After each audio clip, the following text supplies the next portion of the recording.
welcome back again. Hi, I'm Anthium. Welcome to Two Tails Talks, or in this particular case, a specific series, Confronting Criticism. Anyone that's been tracking the channel knows that we're pursuing imagination, we're pursuing adventure. The goal for Project 1 for the channel, the adventurous thing, the thing I've never really done, is to get a game developed and potentially published. And as such, building up to that specific topic, I've been discussing the Amico. Now, the Amico is a game system that's coming out, made by Intellivision, due out in 10/10/2020. I'm all in for the system. And confronting criticism, as the topic goes, is addressing criticism that's directed at the Amico in a manner that is less actual critical thinking in regards to specific topics and more seem to be opinion-based or ignoring alternate perspectives. And this is my choice to throw my hat into the ring because I feel that I have a valid opinion as someone that is, got an average family, leads a fairly average life, and so forth.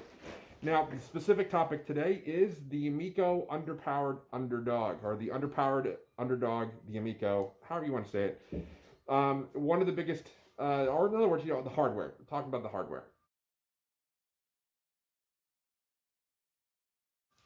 So, one of the biggest, complaints that I generally see out there is the statement that is an overpriced, underpowered machine.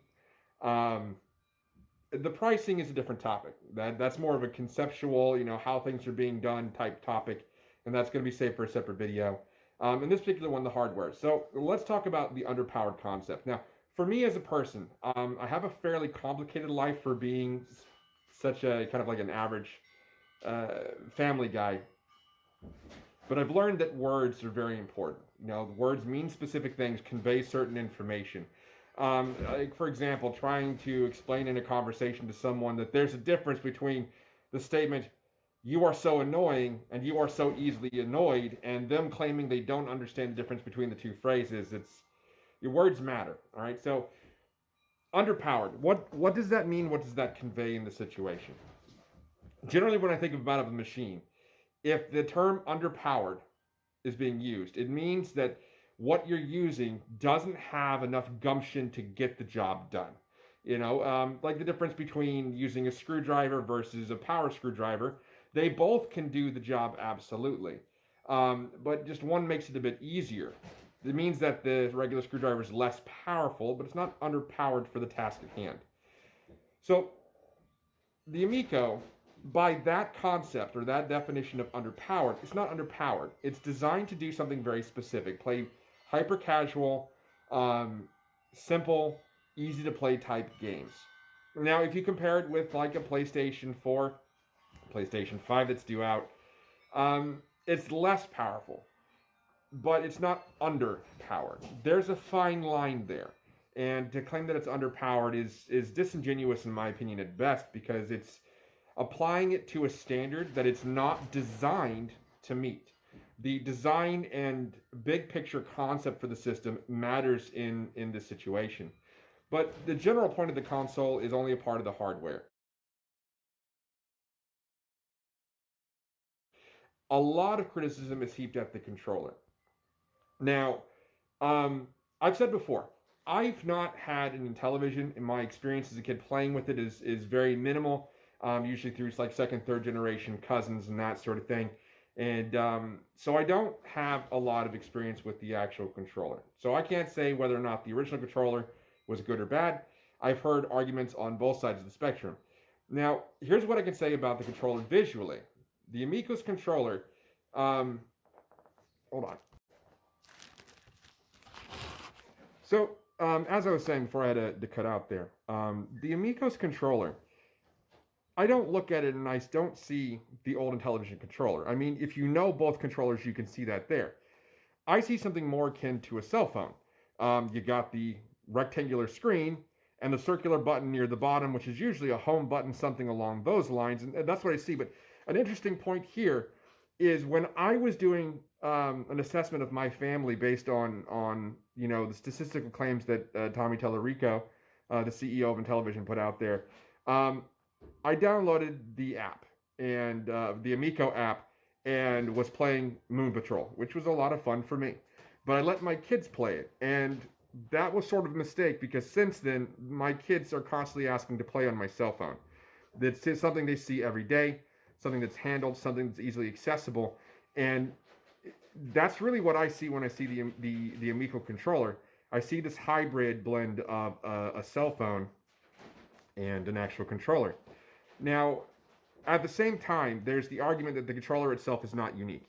Now, I will admit, from what I'm sitting outside of and I define this slightly differently. There's a difference between a touch screen and a pressure sensitive touch screen. The way it functions is a bit different there, in my opinion. But when I see the controller, having the touchscreen and the tactile, buttons at the top and the gyroscope and accelerometer and all the things that are listed off on this controller.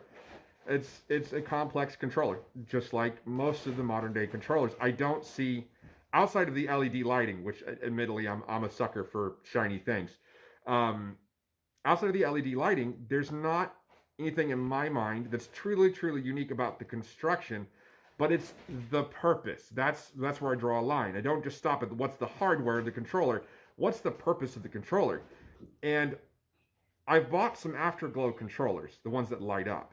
But when you have a controller that syncs with the lighting on the machine, a controller that changes and lights up to customize for each player in a game, a controller that is meant to interact with the hardware, in my personal experience, and having all three of the major consoles right now, it interacts in a way, from what I know, what I understand at this point, it interacts in a way with the actual console and the games that we don't really see. Now there's some talks out there. For example, I remember the PlayStation 2 controller had the 6-axis controller, and it had that pressure sensitive center pad. I was a big fan of some of the games that utilized the 6-axis, and they eventually kind of got away from that. You saw that functionality less and less.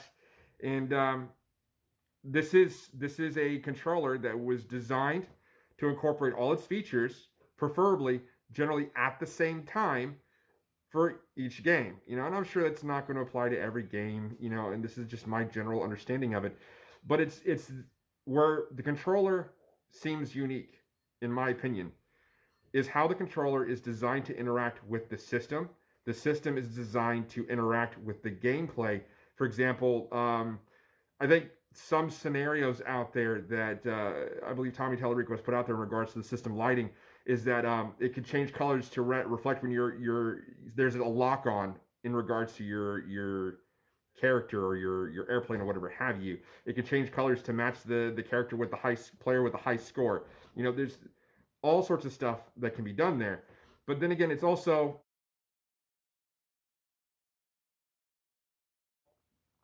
goes back to that execution.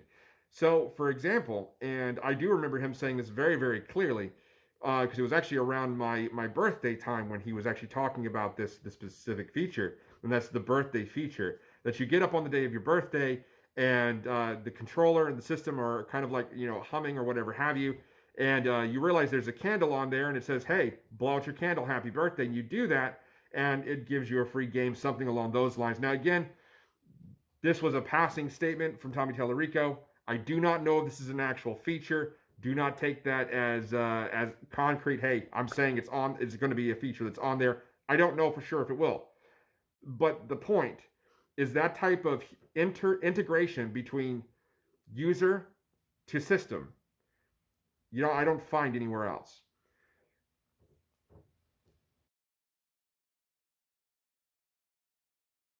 So, moreover, um, something else that you don't see in regards to the hardware and other systems is the ease of access. And what I mean by that is, there's the arguments over price points and so forth. Now, buying the Xbox One, right? We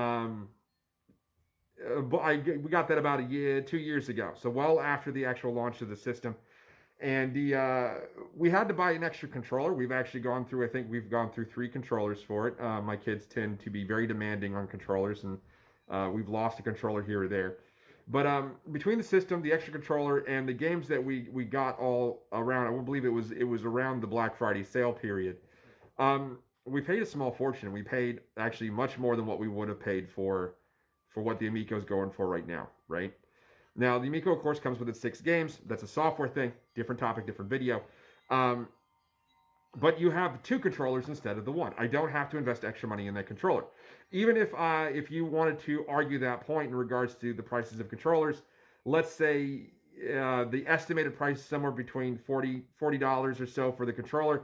If you take that away, then I'm spending $210 on the system and additional $40 to guarantee a second controller. That's a different way I kind of look at it.